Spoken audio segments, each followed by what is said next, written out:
അരിപ്പൊടി, പത്തിരിപ്പൊടിയാണ് അരക്കിലോ.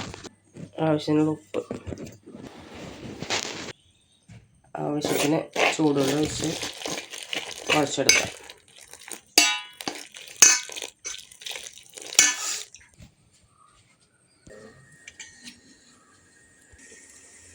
ഇഡ്ഡലി പാത്രത്തെ തട്ടിലേക്ക് ചുറ്റിയെടുക്കാം.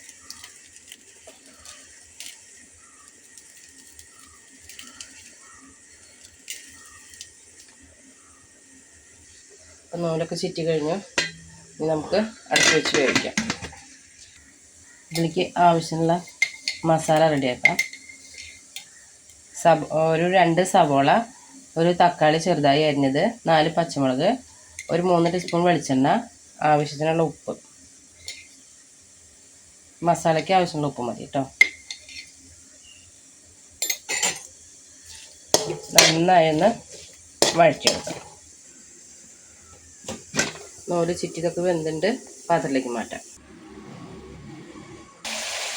2 കറിവേപ്പില, 1/4 ടീസ്പൂൺ മഞ്ഞൾപ്പൊടി, 2 teaspoon Kashmiri chilli, 1 teaspoon garam masala, ഒരു 1/2 ടീസ്പൂൺ കുരുമുളക് പൊടി, ഒരു 3 കോഴിമുട്ട. ഒന്ന് കുക്കായി വരുന്നവരെ ഇറക്കി കൊടുക്കാം. അങ്ങനെ നന്നായിട്ട് മസാല റെഡി. ഇതിലേക്ക് നമ്മളെ നൂൽപ്പെട്ട് ഇട്ട് കൊടുക്കാം. നന്നായി ഇളക്കി മിക്സ് ചെയ്തെടുക്കാം. നമ്മുടെ നൂൽപ്പെട്ട് മസാല റെഡി ആയിട്ടുണ്ട്. പിന്നെ പാത്രത്തിലേക്ക് മാറ്റാം. ഇപ്പം നമ്മുടെ നൂൽപ്പെട്ട് മസാല പാത്രത്തിലേക്ക് മാറ്റിയിട്ടുണ്ട്.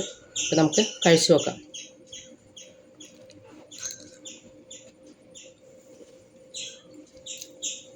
കുരുമുളകിൻ്റെ ഒരു മസാലയൊക്കെ ഇങ്ങനെ എടുത്ത് നിൽക്കുന്നുണ്ട്. അപ്പോൾ എല്ലാവരും ട്രൈ ചെയ്യുക. വീഡിയോ ഇഷ്ടമായാൽ ലൈക്ക് ചെയ്യുക, ഷെയർ ചെയ്യുക, സബ്സ്ക്രൈബ് ചെയ്യുക. ഇത് മക്കൾക്ക് സ്കൂളിലേക്ക് ലഞ്ചാക്കിയിട്ടും കൊടുത്തയക്കാം. അപ്പം ഇന്ന് ഞങ്ങളെല്ലാവരും ലഞ്ചായിട്ട് കൊണ്ടുപോകുന്നതാണ്. അപ്പോൾ പുതിയൊരു വീഡിയോ കാണുന്നവരെ വീണ്ടും